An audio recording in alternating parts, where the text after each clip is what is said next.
Hey, it's Coach Jay, and I just wanted to announce I'm going live in 5 minutes. So be ready. I'm going to be going live with Jennifer Meade and Sara McCready. So get ready. Here we go.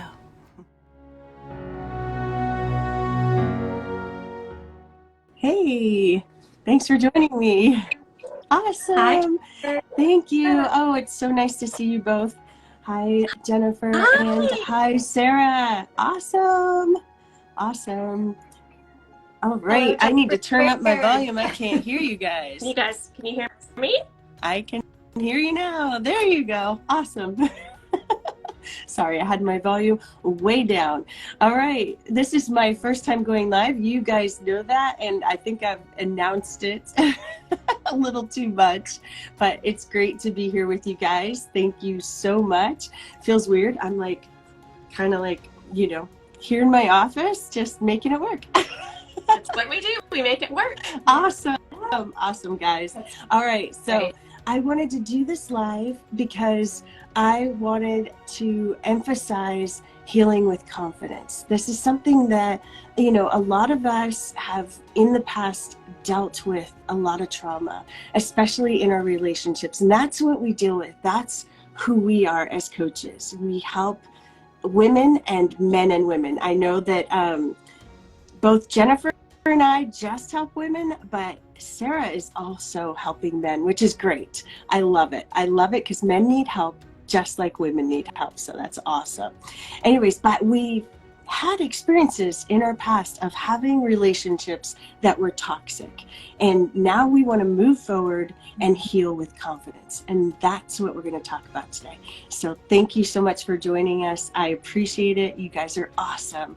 And I'm still nervous. I'm going to admit it. This is nerve-wracking doing this, especially on my phone. You're doing Oh, thank you. doing great, Jennifer, and you got lots of support. Awesome. So, All right. Yeah. Conversation. Thank you. You're well prepared. Awesome. So I'm going to start today. So I was going to introduce you both individually, but I thought it might be better if you introduce yourself. So let's start with Jennifer. Tell us a little bit about yourself. Okay.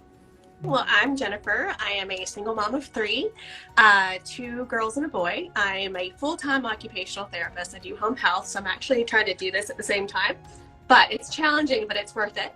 I am a certified life coach with rapid reprogramming. So I look at how we can look at the subconscious brain and heal that in order to live our best lives. And I help women to break free from codependency. Awesome. Yay. I love that. Thank you so much for putting Thank you yourself for having out me. there. Yeah. And helping women that really need our help. I appreciate that. And so Sara, tell us a little bit about yourself. I love that you brought the 3 of us together because our work is all aligned and it is all based on personal experiences that we're doing what we do today. So as a result of 4 separate toxic relationships over a 25-year period of my life, it was the 4th and final toxic relationship that was my breakdown for my breakthrough. And it's through healing and recovering from that relationship experience that I began to understand more deeply how our energetic bodies, how healing energetically can really begin to transform us on all levels. So I work with women and men who have experienced a toxic relationship to help them move on from the drama, trauma, and chaos that's experienced inside of these relationships so that they can master their energy and their emotions and live a life of peace, clarity, Awesome. and joy. I love it. I love it so much. Thank you for sharing your story also. I don't share my story too often. Obviously, I have experienced many toxic relationships over the years, but the biggest one was unfortunately the father of my children that I was with for 10 years. And it was very toxic for me.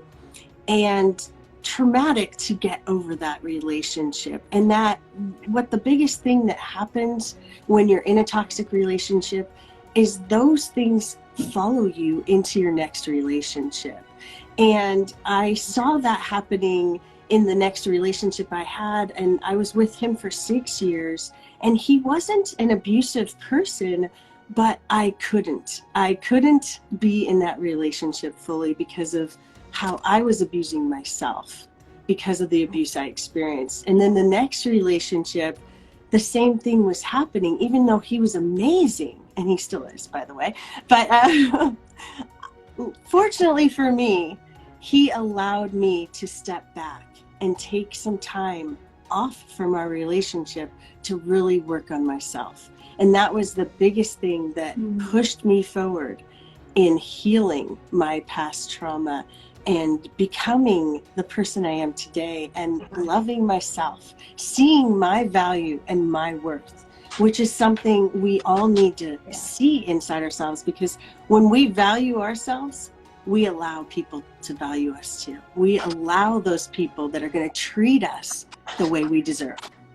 And that is important, to be with people that are healthy and vibrant and loving us fully and completely. And that starts with us loving ourselves fully and completely. Yes. Anyways, exactly. 100%. Yes. I have a little quote that I love to share on that topic. And I share it with my clients as well. And I talk about it here too. People will only disrespect us slightly less than we disrespect ourselves. So when we're not fully in integrity, when we are not fully in love and respecting ourselves on all levels, there's that margin for people to come in and just slightly disrespect us. Enough that it's under the radar so that we're not detecting it, but because energetically we're not fully embodying that level of respect or self-respect, it gives permission for others to just slightly treat us less than. And that has such a transformative impact when you begin to recognize, as you just shared, Jennifer, about kind of self-abuse, like where you're not showing up for yourself, where you're not looking after yourself, and where you're not fully valuing yourself. It really is a transformative. Yes, and having that realization that you're the one that's creating your environment. Yeah. It's you. Yeah. And yes, it might be because of what you experienced in your past, but it's up to you now. You can choose. You have the power of allowing. Right. And that's a big, big deal for us. Yeah. So anyways, thank you so much. So I have some questions for you guys. Are you ready? Awesome. Let's go. All right. I'm going to start with Jennifer. I have a question for you first. Okay. So Jennifer, can you explain to us how setting clear boundaries can empower women, especially those recovering from toxic relationships? Well, just like you said, like we've kind of been talking about, empowerment comes from us taking responsibility. So I think the first step in setting boundaries is to realize that a boundary is about us. It's not about anybody else. It's about setting a boundary that's based on our own values and our own needs and upholding that for ourselves. That's the self-respect. That's the empowerment, that if somebody breaks our boundary, then we step up and make the decision whether to allow or to tolerate. So I think that is the most important thing. And when we begin to set the boundary and stick with it, we really begin to build a momentum of trust, so we can trust ourselves and the decisions that we're starting to make in our own lives, to take responsibility for ourselves. So I think that's the first step in setting boundaries, and to build that trust within ourselves and to feel even more empowered with our decisions. Exactly, because it's all in our hands. Yes. It's all right here in our hands. Yes, we have that power. Is. Yeah. Exactly. That's so amazing. Thank you so much. Yeah. So Sara, I'd like to ask you the next question. We're going to go back and forth here, guys. So communication is a vital part of any relationship. How can high self-esteem influence one's ability to communicate their needs and feelings in a relationship?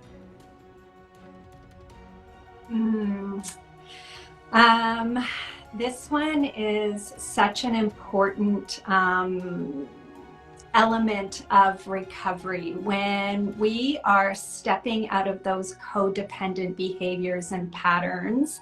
And I'm treading a little bit in Jennifer's territory here, Jennifer Meade, but we're all of our topics are, yes, interrelated. So when we're stepping out of those codependent patterns of behavior, learning to communicate directly, being clear, and knowing what you want, what you desire, and speaking into that, as opposed to having these like passive aggressive backdoor ways of asking for your needs to be met. That is, I'm just reading the question, how can high self-esteem influence one? So when we begin to step into that direct communication, which comes from valuing yourself, valuing what your worth is, and not settling for breadcrumbs or half measures, you're able to really just be very direct, and in return get a direct response. You're not receiving like this wishy-washy that you're giving out, and it actually makes things so much better in all of your relationships. I mean, these recovery methods, or the things that you learn on your emotional recovery journey, although they may stem from a toxic relationship, the tools that you learn end up impacting all of your relationships on all levels. And I just want to share a little comment that a client made recently about boundaries. You're going to love this, Jennifer Meade. She said in her own words, "Boundaries aren't scary, they're awesome." So when you start to step into that, like you practicing them, starting to utilize them and holding a boundary, a whole other world opens up for you. And communication is part of the boundary to play work. off that, if that's okay, I think it's being able to, when we have that trust with the boundary, to have the confidence to stand up for yourself and communicate what you need without having to take on what that other person is going to say to you in return. And as a course of codependence and in recovery, we're so concerned about what somebody else thinks about us. Are they going to like us? Are they going to be our friends?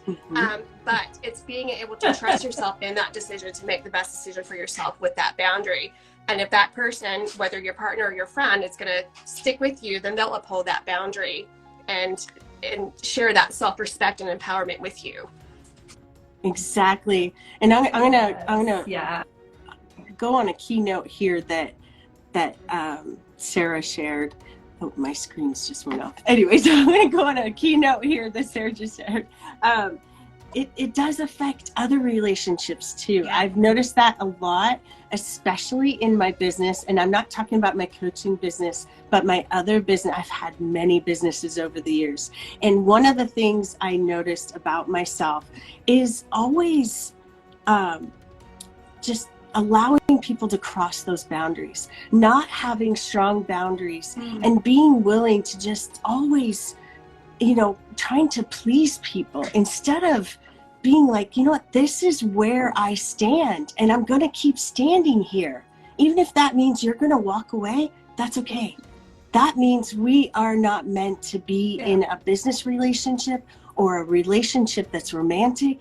That means we need to walk away from each other, and it's okay if we do, because it would be better to be around people we're aligned with, people that stand up for us, and we are, working together. Even if they are our clients, you want to work together with those clients in a way that's going to positively impact you and positively impact them as well. And that's going to be better if you have those good boundaries and you're honoring yourself first. Always honor yourself, because you matter. Right. You matter a lot. Can I add to that as well? I think when we start to have this clear set boundaries that we're aware of for ourselves, we can also be a little bit more aware of other people's boundaries as well.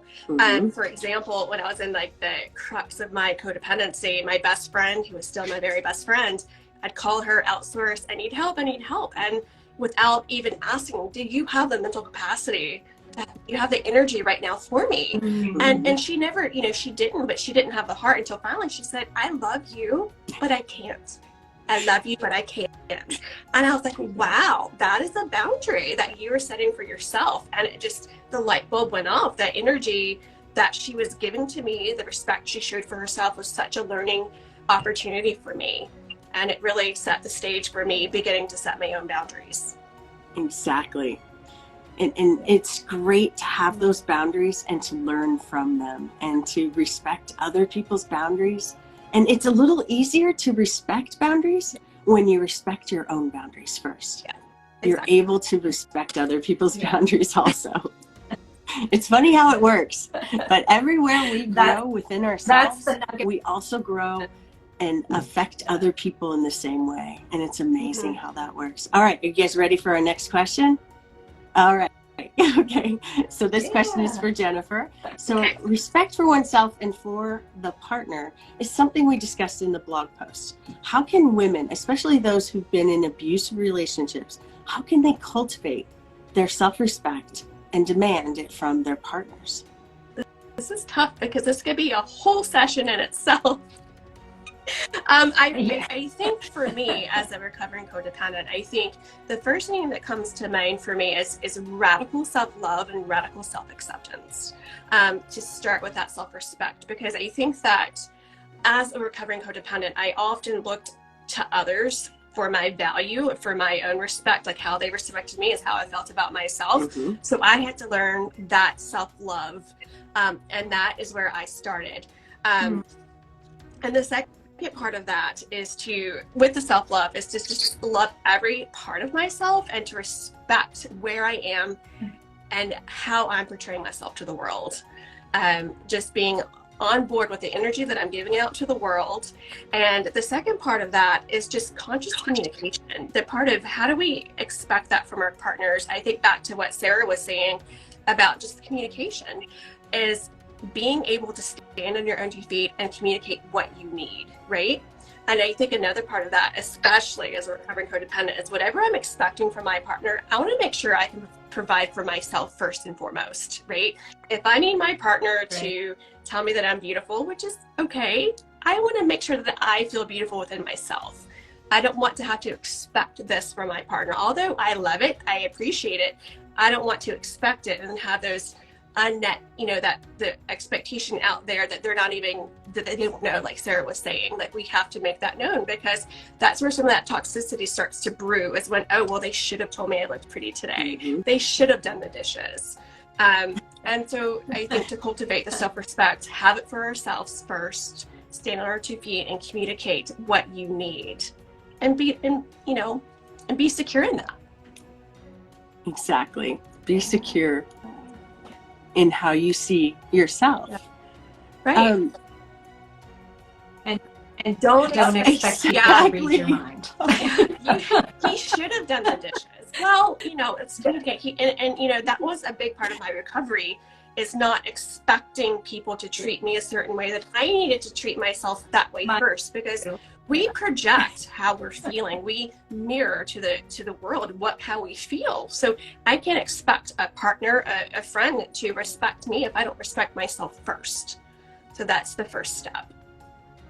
Exactly. I love hearing everything you guys are saying. You guys are so aligned with me and how I'm thinking and how I've grown. It's just amazing. I'm just like, wow, this is awesome. I don't know about you, but I do a meditation every day, and I always meet with myself. I always meet with myself, because that was one of the biggest decisions I made, was to become my best friend. Because you know what? You put the person you love on a pedestal, and you're not as good as them. They are worthy of so much, and you're always giving. And then that same thing comes into play, where you're always feeling let down because they're reading your mind, right? But they're not. So that's the big thing. So having that friendship with yourself is the biggest thing that I saw as really being able to heal myself, is seeing myself as having value. And that's just amazing to hear you guys saying something so similar. I'm just like, wow, this is awesome.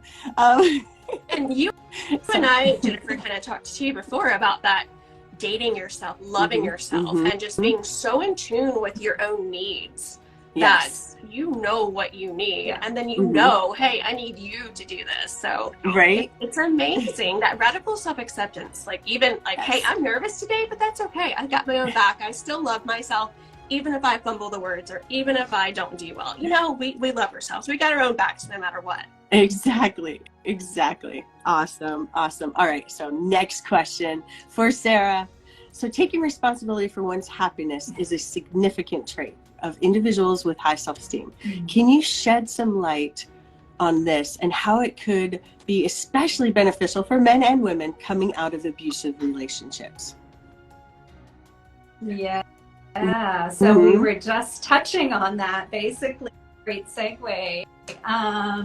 When you take, as Jennifer just said, radical responsibility, or I call it self-responsibility, for meeting your needs on all levels, emotionally, mentally, physically, financially, every aspect of life, you are able to begin to be in relationship with others in a very empowered and different way than you had previously.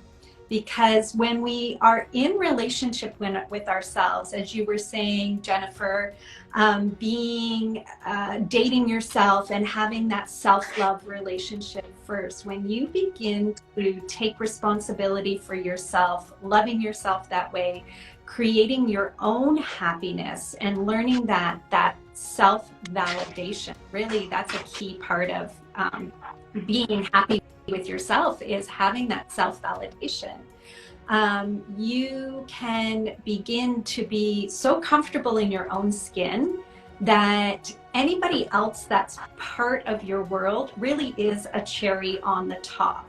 They're not the whole sundae. They are just a cherry on the top. And that is a really significant part of being your best friend, being your love of your life, and having that inner relationship first. That made me laugh because I just said that to my boyfriend.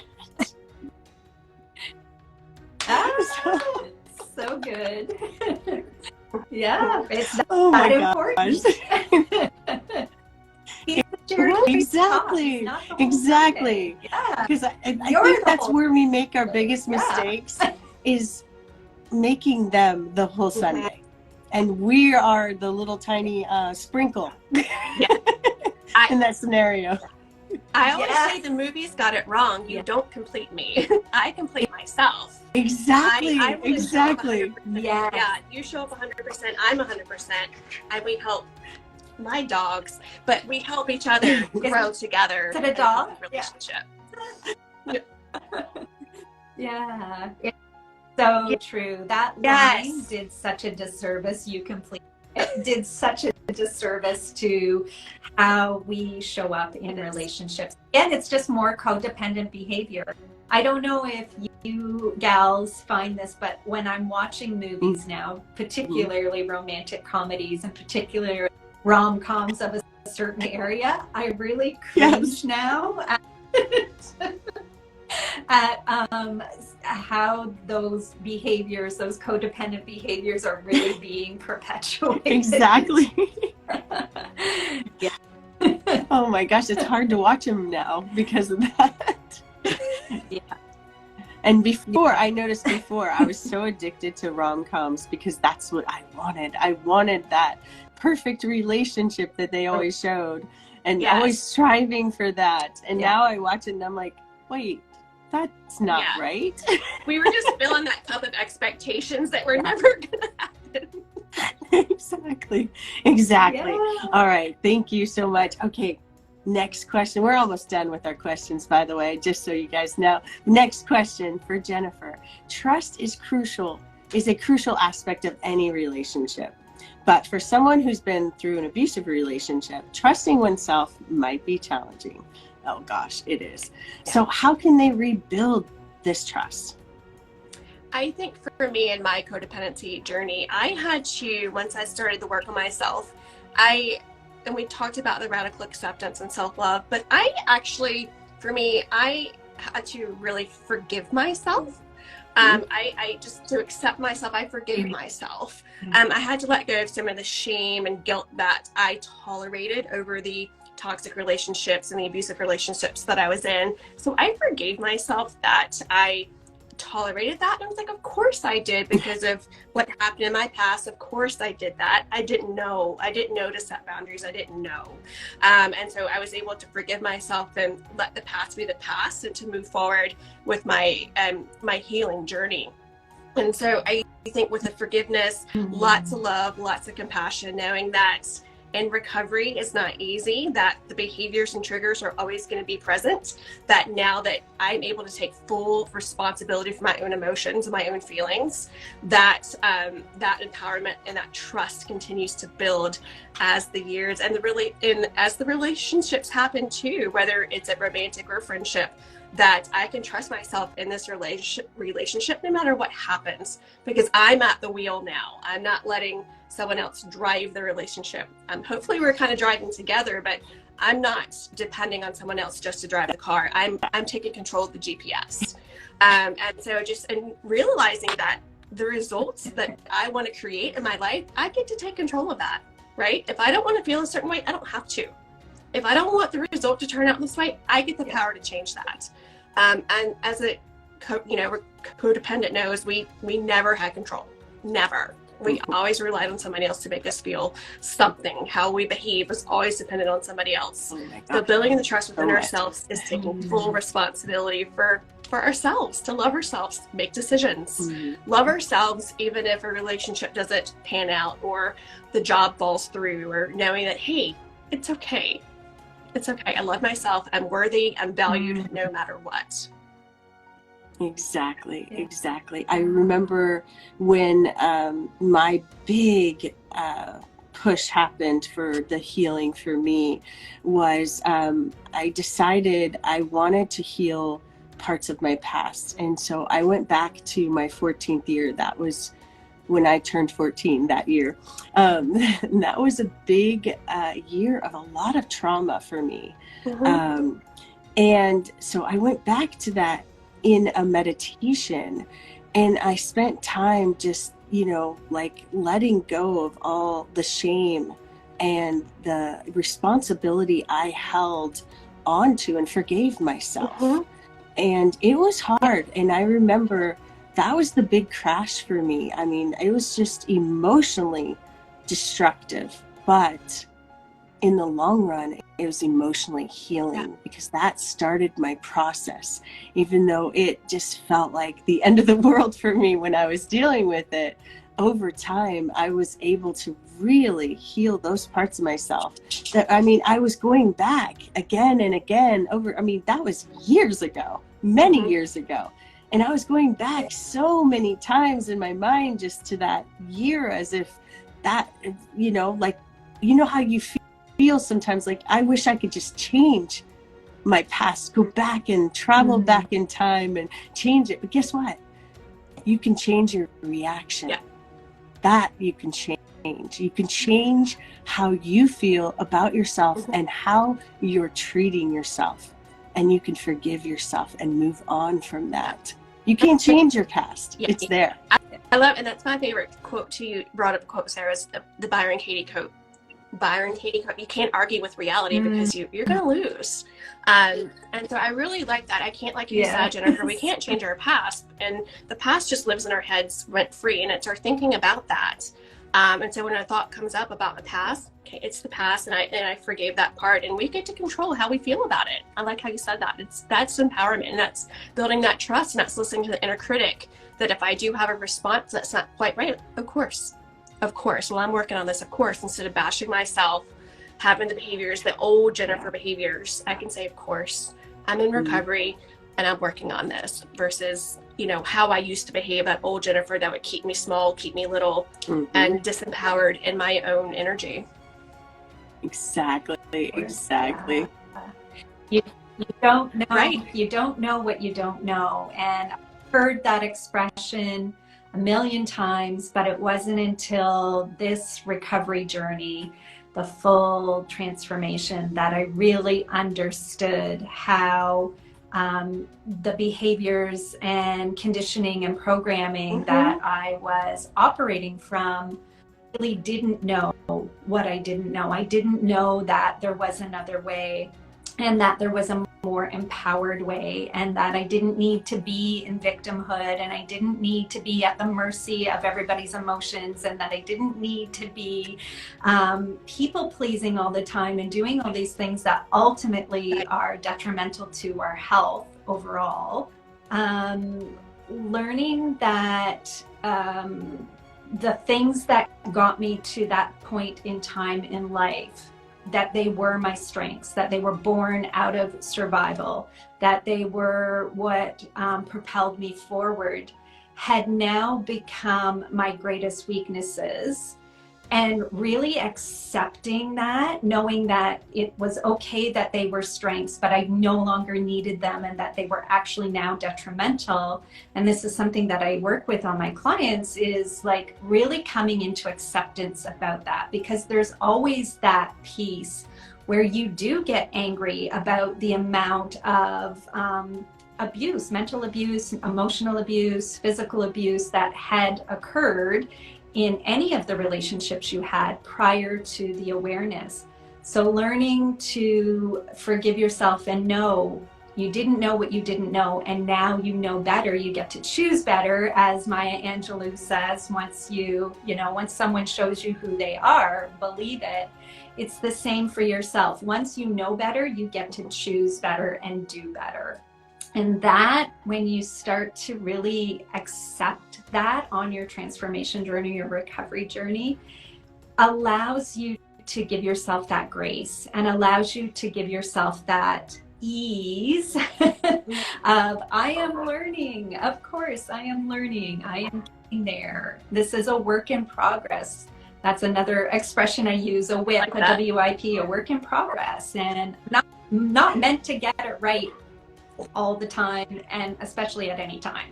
And I think we remind ourselves all the time. And I'm going to do a little plug for rapid reprogramming, but that's why I love rapid reprogramming, because we really look at the subconscious brain, where it drives 95% of all the behaviors that we do throughout the day, or our thoughts and our feelings. And so, especially as a codependent, it's like that I was just so used to that behavior. Something triggered me, automatic response. So when you look at that subconscious healing and really start to look at the programming that's there and start to change it a bit, the whole world just opens up. It's really amazing. Totally. I appreciate that you guys mentioned Byron Katie too, because that was one of my big things that helped me to actually deal with those past traumas, was her work. Her work was, she's amazing. Still have her app on my phone, because you know what I mean? Go towards what helps. Yeah. Her work is so powerful. I also use her work, and Jennifer Meade was just posting about Byron Katie like in the last couple of weeks. Sharing a bunch of her work and her wisdom, and it's powerful the way that she has us look at the facts instead of trying to deal, just go right to it, untruth. Direct. Is it true? And that comes back to that subconscious brain, that we have that story on repeat in our brain, and most of the time it's not true. It's not true. And so I love that, just 3 simple words. Is it true? Is it true? Right. The best question to ask yourself. All right, last question for our live today for Sara. So my blog post also discussed being open to feedback and avoiding comparisons. Can you speak a bit about how this can help in the healing process and finding healthy love?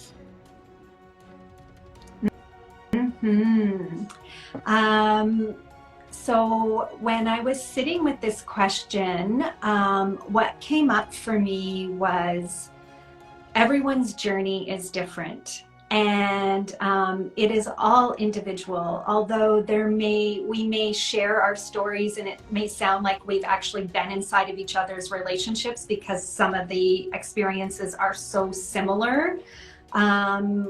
these really are individual experiences, and what is traumatic for me might not necessarily be traumatic for you, and vice versa. And so learning to be open to having a conversation around what it is that you're going to be focusing on to heal, and learning to not compare your healing journey to someone else's. I've even had that with my own clients where they're like, you know, well, how did you get there? And why am I not where you are? And, you know, that sort of thing. And so just like reaffirming and reassuring yourself, and if you're working with a coach, hearing from the coach or mentor that this is an individual journey and everyone travels it at their same at a different pace, and that it is not linear. It is absolutely not linear. I think one of the biggest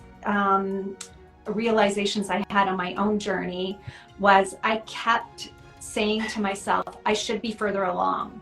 It's been 8 months. I should be further along. What is wrong with me? And then recognizing it takes as long as it takes. And I don't need to compare my journey to anybody else's. And when I started to actually say those words to myself, it changed everything for me. It changed how I was taking in the information that I was reading and researching. It changed how I was belittling myself, basically, is what was happening. I was like, you know, poo-pooing myself for not being further along, whatever that means. And so that when you step out of comparisonitis and thinking that you're doing it wrong and that you're never going to get there, when you just check yourself and reframe that experience back to what Jennifer Meade was just saying, you're learning. I am learning, and it will take as long as it takes. When you can reframe it that way, your healing becomes so much more smoother. It's not a smooth ride anyway, but it becomes much more smoother when you start loving on yourself and giving yourself grace for finally connecting the dots and learning what you're learning when you learn it. And that's and okay. I think too, for me at 43, I had to remember I've been programmed and conditioned this way for 40 years. It's not just going to wait. I'm not going to wake up one morning and be like, oh, I'm healed completely. It takes a long time to unlearn, to unlearn the behaviors and the thoughts and the feelings that I've been conditioned with for 40 years. And I've learned too that I can appreciate more the energy of positivity versus, wow, I didn't do this today, versus, wow, look what little progress I made today. Progress is progress. And as you know, as coaches, what we see, what we focus on is what we're going to see. So if I'm only going to see, wow, I did really bad today, I'm going to see all the bad things I did versus how much progress I'm making.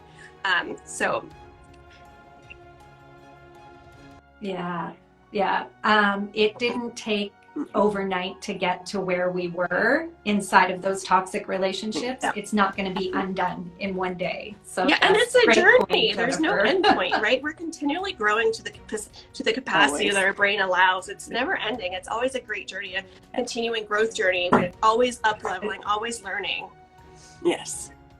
And being open to that, to that continuous growth that you're going to have no matter what, even if you get to a point where you're in a loving relationship and you're finally there, you're still going to grow. You're still going to grow in that relationship. You're still going to grow in other relationships. No matter what, be open to growth, because that's what helps us to live a better life no matter what, is to allow that growth to continue to grow ongoing. Thank you guys. I really appreciate this session. It was great. I love being live with you guys. I might be addicted now, just so you know.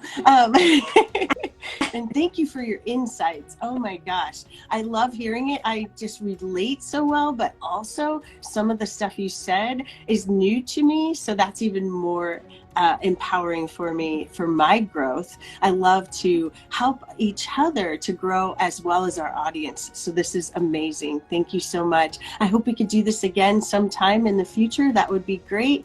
And I look forward to seeing you guys more on Instagram. I love following you guys on Instagram. Thank you for all of your informational, insightful, amazing posts. It's awesome. Thank you. Same to you, Jennifer. Yeah, you're doing great work out there. Thank you. And you too, Sara. Awesome. Thank you so much for sharing your knowledge. Well, you guys have a wonderful rest of your day, and we'll see each other soon. All right. Bye. Bye, everyone. Take care. Thanks, guys. See ya. Jennifer.